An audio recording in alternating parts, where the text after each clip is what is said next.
All right, welcome to the Rise Up podcast. I'm your host, Jonah Mitchell. On the show, I do my best to help you get out of your own way and simplify everything that goes into the weight loss, fat loss, body transformation, mental, physical, all the stuff that you want to improve and live the life that you want to, happy and healthy, in your terms. So today, I want to talk about something that has been on my mind a lot lately. I've been talking, I always talk a lot about the mindset and the psychological side of just staying in the game. Today, I want to specifically talk about the fitness side. And I haven't talked about this in a long time, but it's something that I've been helping someone start to work on. And I think it's valuable information to share when it comes to wanting to see physical change in your body, wanting to see fat loss, wanting to see more muscle tone or definition or whatever the word you want to call it. Essentially, you want to see body composition improvements, and that is due to fat loss and improved muscular definition, whatever it is that you would like to see.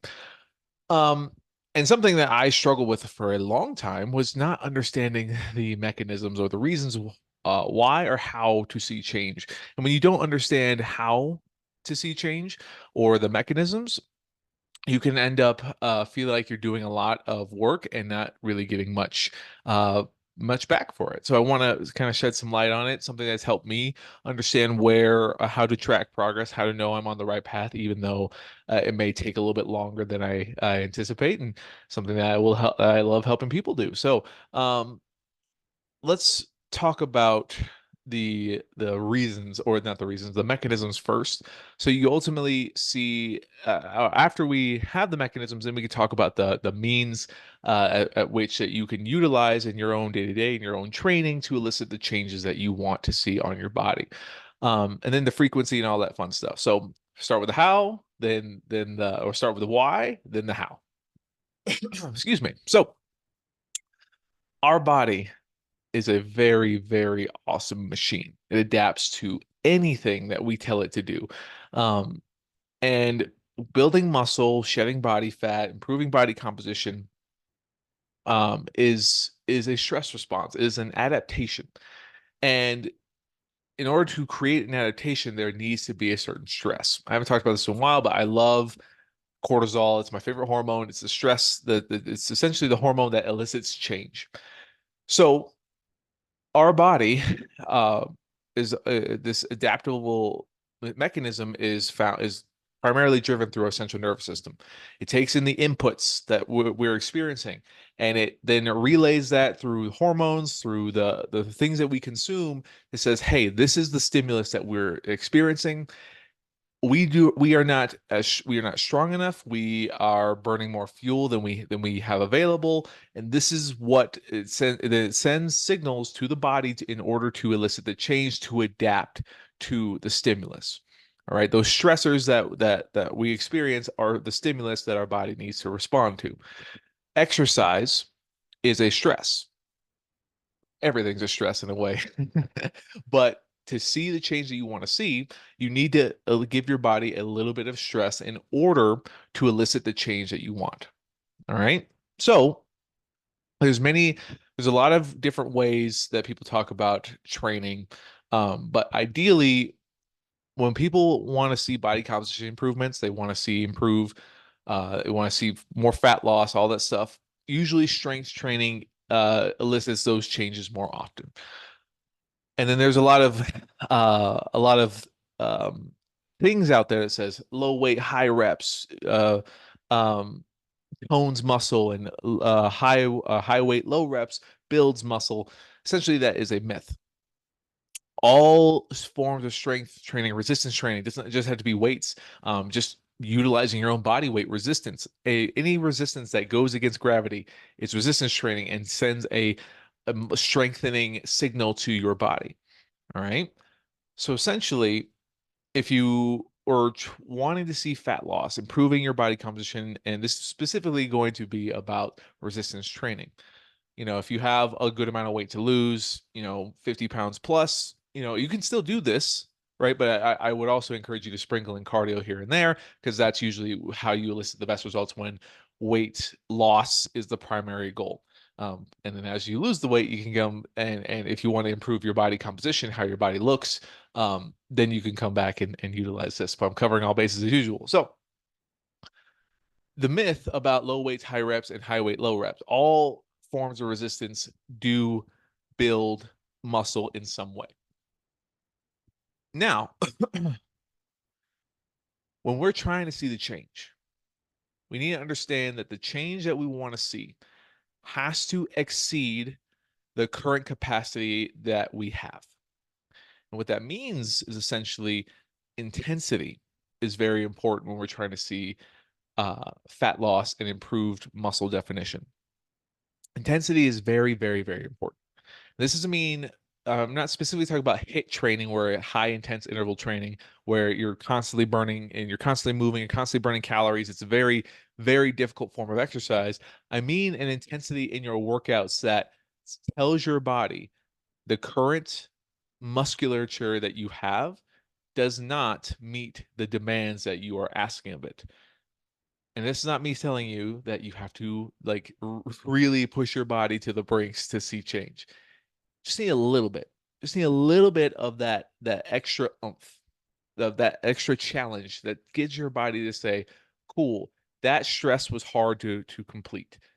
Therefore, I must adapt to get better at that stress." So the adaptation is usually more muscle. You can tell you have more muscle when you come back to that similar exercise or a similar routine, and you are stronger, and weights that you were using prior aren't as difficult. They're not entirely easy, but you can do it for one extra rep instead of your usual rep, or you're able to that weight feels a lot lighter, so you're able to add 2.5 or 5 pounds on the side. That's a sign that your body is adapting and growing and changing in the way that you want it to.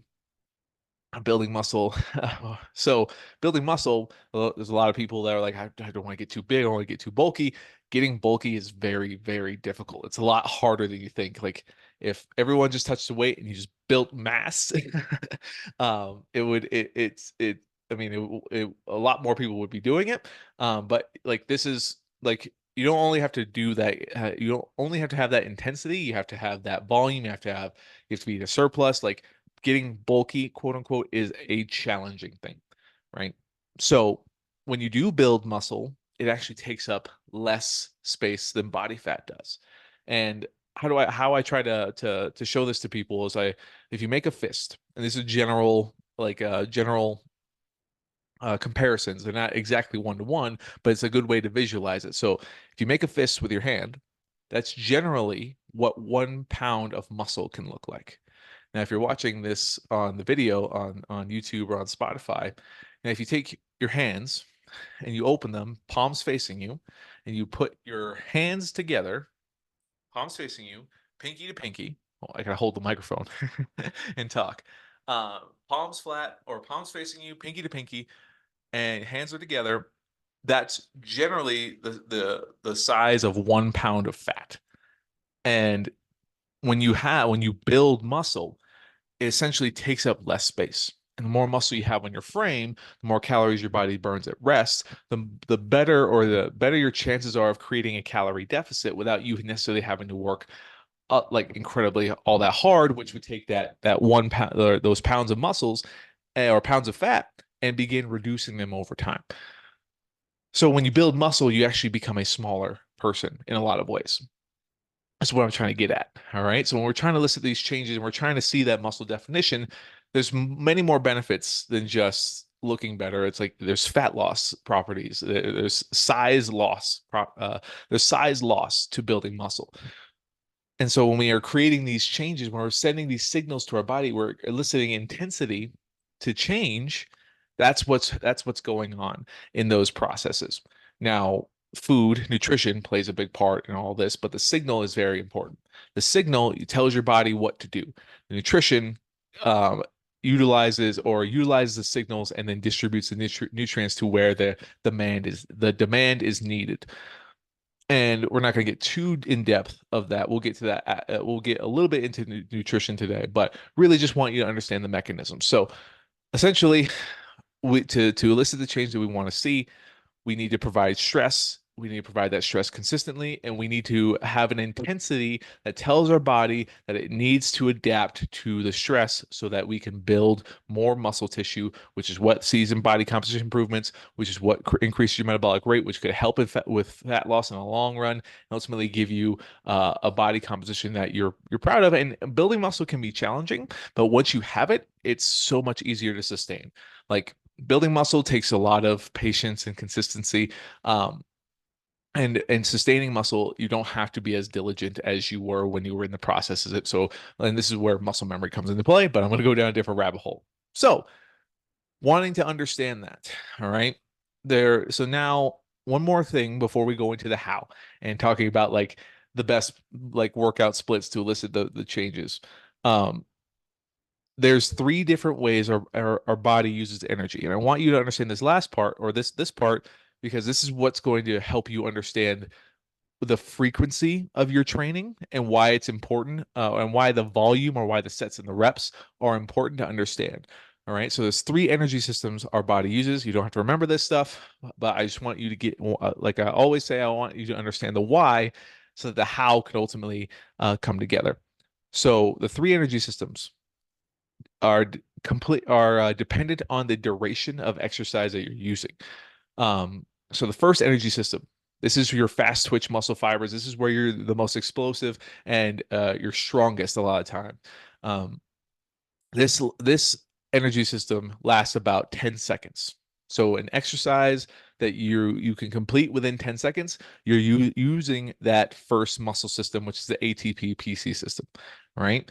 Then after you exceed that 10 seconds and you go for about 20, 30 seconds, you start to enter into the glycolytic pathway, which is now your body you're starting to use glycogen stores, more carbohydrate stores to fuel the energy. This is not necessarily tapping into the body fat in your energy. This is the glycogen stored, the carbs stored in your muscles to perform exercise. So now you are beyond that 10 seconds. Now you're getting to a little bit more. This is where you get a mix of slow and fast twitch muscle fibers utilizing the exercise. So this lasts for about from 20 seconds to about I believe 90 seconds. 90 seconds to no, I'm sorry, to 3 minutes. To 3 minutes. After you exceed 3 minutes, then you start to enter the oxygenative pathway where your body starts to oxidize or utilize fat stores, not body fat stores, fatty acids stored for fuel. And a lot of people, this is why people say cardio burns fat. It does, but not the body fat that is on your body. It burns fatty acids that are stored to help start performing cardiovascular endurance exercises. All right. So the first two pathways is where resistance training really lives, right? And the third is where cardio starts to get involved. And this is where a lot of people can go wrong is their training is like just basically if even though they're resistance training, they're lifting weights a lot of because their rest times are so short or they're like constantly going, they're training their oxidative pathway. They're training their body to get better at cardio, and something that's not needed to get better in cardio is muscle. And so they don't always see the positive changes that they want based off their training signals that they're sending. All right. And so we want to understand how to train those first pathways because those are where muscle is challenged the most in that strength, that first 10 seconds and that 30 to the 30 to 90 30 to 3 minute window. That's where you really get the benefits of muscle building. And this is where we can start talking about rep ranges and why they're important. The low reps, high weight is really focusing on that first energy system, the fast twitch, most explosive, most strength available. You're training your strength in the low reps, high weight. The high reps, low weight, you start to a little bit, you start to leave that first energy system a little bit, you start to get into that second pathway, that mixture of glycogen and ATP, your prime source of energy for your muscles, and that's where you start to get like your hypertrophy, and hypertrophy just means growing the size of muscles. And so in that window, That's what we're trying to do with your frequency, with your training, and what days or how often you should be training, and what style of training you should do based off your how many days you're going, so you can elicit the amount of change. I'm not saying that it's a bad thing to have cardio style weight training, right? But if your goal is body composition changing, then maybe taking a break from that style of training and looking to elicit, or looking for a more put together like resistance training program that could help elicit these changes, uh, you'll ultimately create a lot of different or you'll give your body a new stimulus, and because of that, you'll probably see a lot of change in a short amount of time, or a lot more change in a short amount of time, because you're switching it up. So hope that makes sense. I would love to answer questions right now. But so now, that's all that being said, I want you to understand the why. So now that we get to the how, okay? The how is, now we take all that information, right? Understanding our body needs training, or needs a stimulus to elicit change, and that stimulus needs to reach a certain intensity, a certain challenge, to even feel the need to change. And then we need to know that the training that we're doing is working within the energy systems that are geared to seeing the physical change that we want to see. All right, so now let's talk about frequency training. What type of splits, like workout splits, are going to elicit the most amount of change, or most efficient for you to see those changes? All right. I always say this whenever I'm asked a question about fitness or nutrition. Ultimately, it depends on the person. But there are certain things that do have to happen in order to get the most amount of bang for your buck with your time, right? Just as, like, there's only one way to lose weight, that's to be in a calorie deficit. If we want to get the best or the most out of our training, we want to we want to hit each muscle group in our body, right? This includes all the muscles in your upper body, all the muscles in your lower body, at least twice a week, if the goal is to see body composition improvements. Okay, so at least twice a week is where you get enough of a stimulus and enough volume of the stimulus that your body receives those signals, and it's like, all right, this is definitely a reoccurring thing. We need to adapt and we need to change.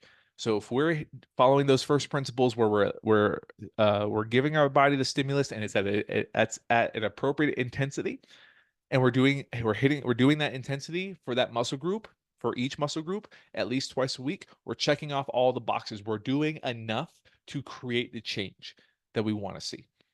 All right, so now how do we break that up into a typical typical week of your life? So ultimately, how many days you got to go into the gym is dependent on many different things, other than just that frequency of training. It's how much time do you have available? What things do you have going on? Where is your gym located? And is it convenient for you to get there? So ultimately, if everyone could just get to the gym 4, 5, 6, 7 days a week, again, people creating result, or people wouldn't have as much of a hard time creating results as they want. But it's not just the fact that it's not just like getting there, it's like being able to be consistent with what they choose to get there with. All right, so the amount of days that you go to the gym determines the split that you will be utilizing to accomplish your goals. And essentially, it's pretty simple. Any any amount of days between 1 and 3, right? If you're only able to get to the gym 1 to 3 times a week, usually a full body split is going to be much more ideal for you than a upper body, or like a bro split type of training. If you're not familiar, bro split, it's like push pull legs style of training, right? So push refers to all the muscles that you use in your body to on the front side of your body. Those majority are pushing. So think your bench press, think your squats, um, your I almost said your bicep curls, but that's technically a pull, I guess. Your tricep dips, your shoulder presses, like that's pushing weight away from your body. And pull are things pulling weight towards your body. This is deadlifts. This is your rows. This is your pull ups, right? So these a lot of those things are um, a lot of those muscles. If you that push push-pull leg split is geared to someone who can get to the gym 5, 6, even 7 days a week, right? Not a bad routine style, but that's like if you have the time and the means, that's great. A lot of people don't have the time and the means. So 1 to 3 gives you the ability to give your body enough intensity to work with your schedule and give you the ability to train those muscle groups at least twice a week. All right. So that's what we're trying to do based off the split or based off your results that you're trying to create and the time that you have available. We want to pick the most ideal amount of days to do that. All right. So then that 1 to 3, and we'll talk about what the breakdown of those workouts could look like. If you can get to the gym beyond that 1 to 3 and say you're able to go 4 to 5, then you're probably going to do better with an upper lower split, where one day you're focusing entirely on your upper body, the other day you're focusing on your lower body. And this is where you can kind of have like a push focus day with accessory pulls in each. So like your big push movement for your lower day would be your squats. And you can have accessory like hamstring exercises, or your push upper day could be a focus on your chest, your chest presses, and then accessory pull days like single arm rows, and then vice versa. Big movement of your pull for your upper day would be a bent over row, and an accessory like dumbbell chest flies. And then your big pull for your legs is your deadlift, and you can use like lunges or sissy squats to as accessories, right? So this is based off your schedule. That's where you could probably elicit that's where you'll definitely be able to elicit the amount of change you want to see with the schedule that you have. Anything beyond 5 days, you'll probably be more ideal with the push-pull legs split. And there's a reason why these days are spread out the way that they are. Because not only is the stress needed to create the change that we want to see, the recovery time is important. Hence why your 1 to 3 days doing a full body day, you have a lot more rest in between your workouts. Even if you're doing like your days back to back to back, you have 4 days to recover from that. So your central nervous system will be taxed those 3 days, but it has 4 days to fully recover throughout that process, right? When you switch to a upper lower split, right? When you train your upper body, the next day is your lower body. Even though your central nervous system is still be recovering, now you're moving away from the exercises or the body parts that were stressed the previous day, and now working the non-taxed workout muscles, and now your body's getting even more of that time to recover, right? So all of that I want you to understand so that you can create the perfect routine for you. Because the truth is, the the best split is one that will work for you and the goals that you have within the schedule that you have. You know, if you want like a idea of what each one can look like, typically bodybuilders stick with that 6 day a week routine, that push pull leg split. But a lot of famous bodybuilders, that's their job, so they have the time to go those amount of days. Usually I like to have most of my people who are the general population, not typically athletes, have a lot on their plate and still want to take care of their body and achieve their physical goals. I have them live anywhere between 1 and 5. 1 is like, hey, I'm super crazy busy, but I still want to make the effort, right?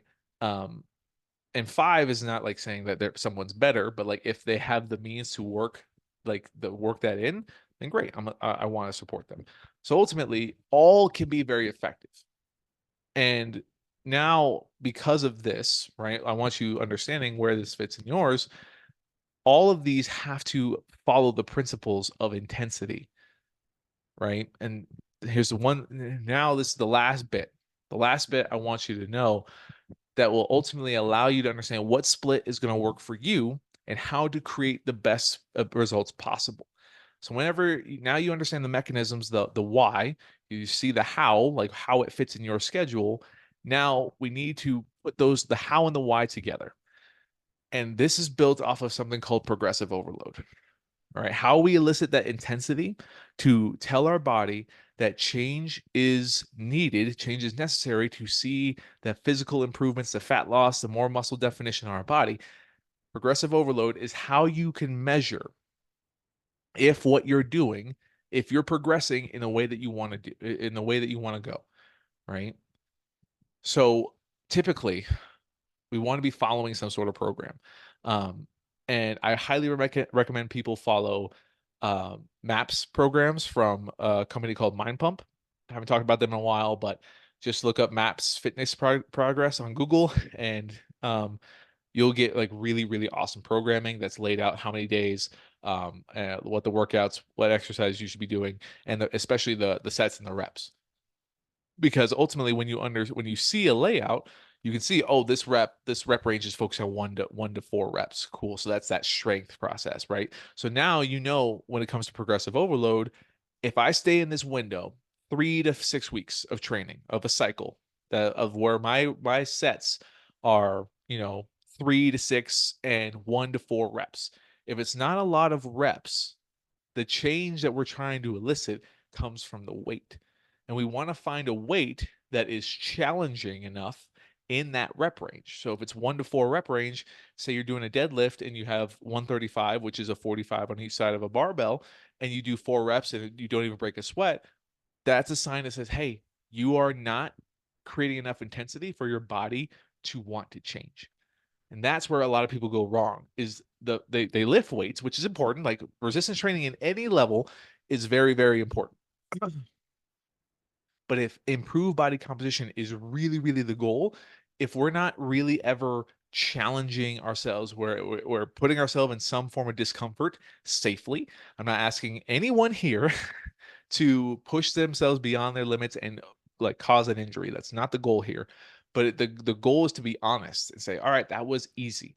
I'm going to slowly add weight until that 1 to 4 rep ranges feels like a really big challenge. So think of it like this: if you're using a weight for this specific window, 1 to 4, and 4 reps is really, really easy, that's a sign that keep your form the same.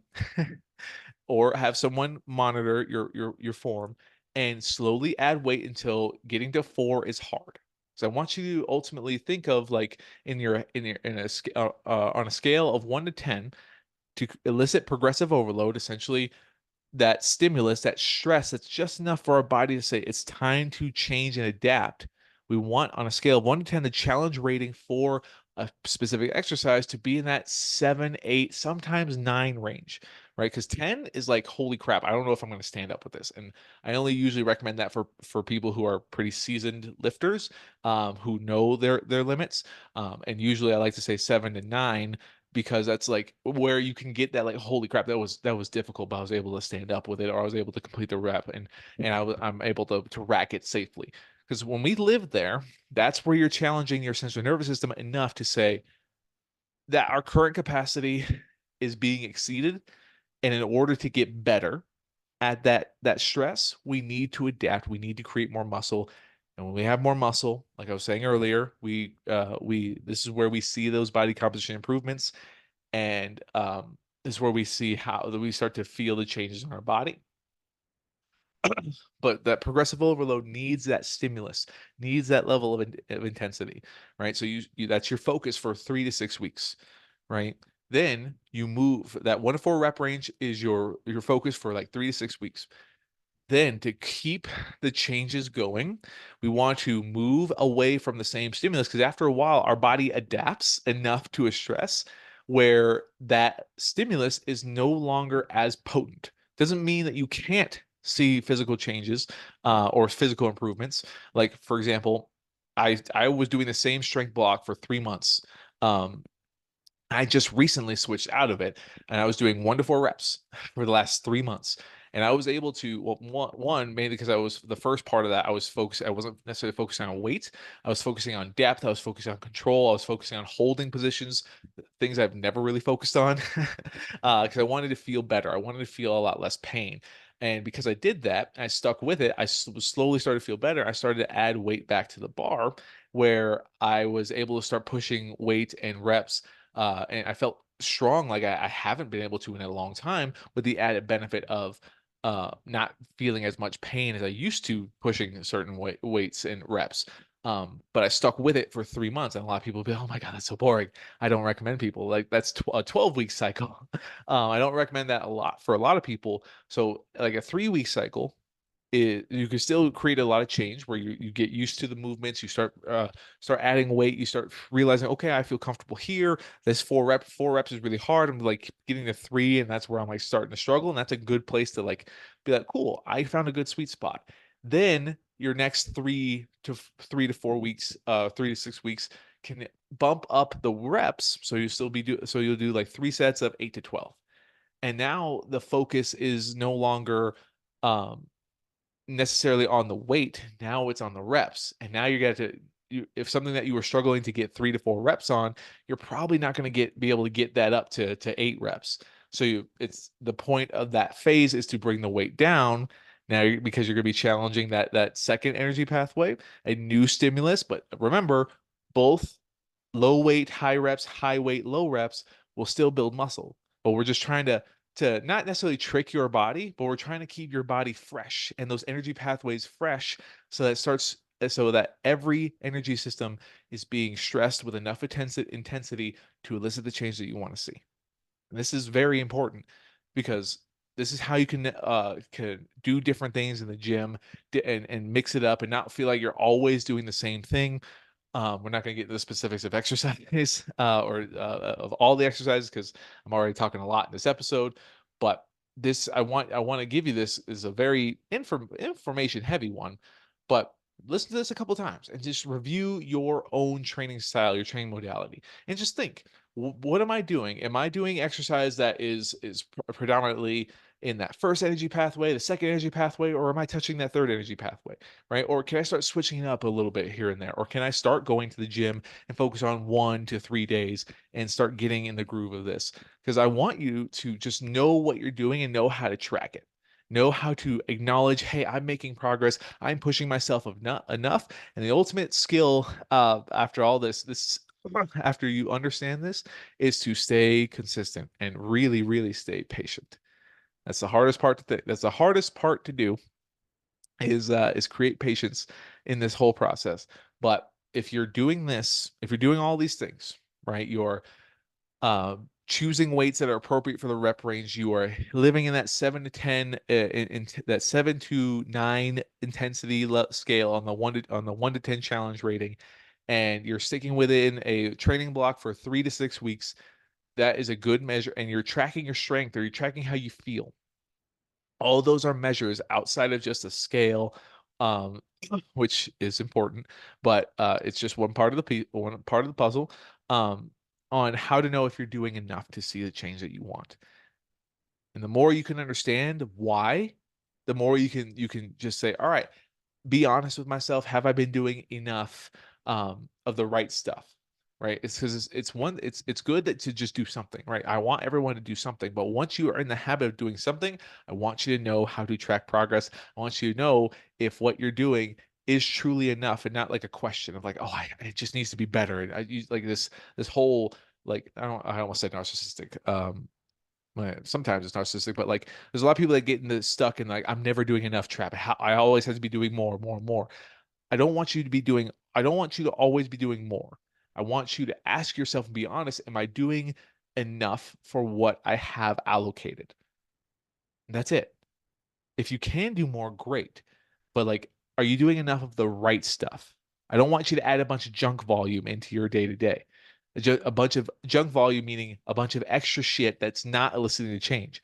Are you doing enough of the right stuff? Are you challenging yourself appropriately, consistently? Then you can hang your hat on, yes, I am, and then that's where you can keep the train going. But if you can acknowledge no, I haven't been focusing as much on the intensity of my training. I've just been like, and I haven't been giving myself enough rest or recovery. I haven't been slowing down that much. Like, cool. Then I want you to slow it down and do enough of the right stuff to elicit the change, because I want people to elicit the most amount of change with the least amount of effort. And this is how you can do it, where least amount of effort is just removing the junk stuff, know exactly what you're doing, why you're doing it, and if it's progressing you in the right direction. So I know this was a lot. I know this was, I hope it was manageable. If you have any questions, please feel free to reach out to me via email. My social media is linked down below. I'm always happy to help. But yeah, I thought this would be a fun thing to talk about today. So thank you so much for spending time with me. I hope you enjoyed, and I will see you on the next one.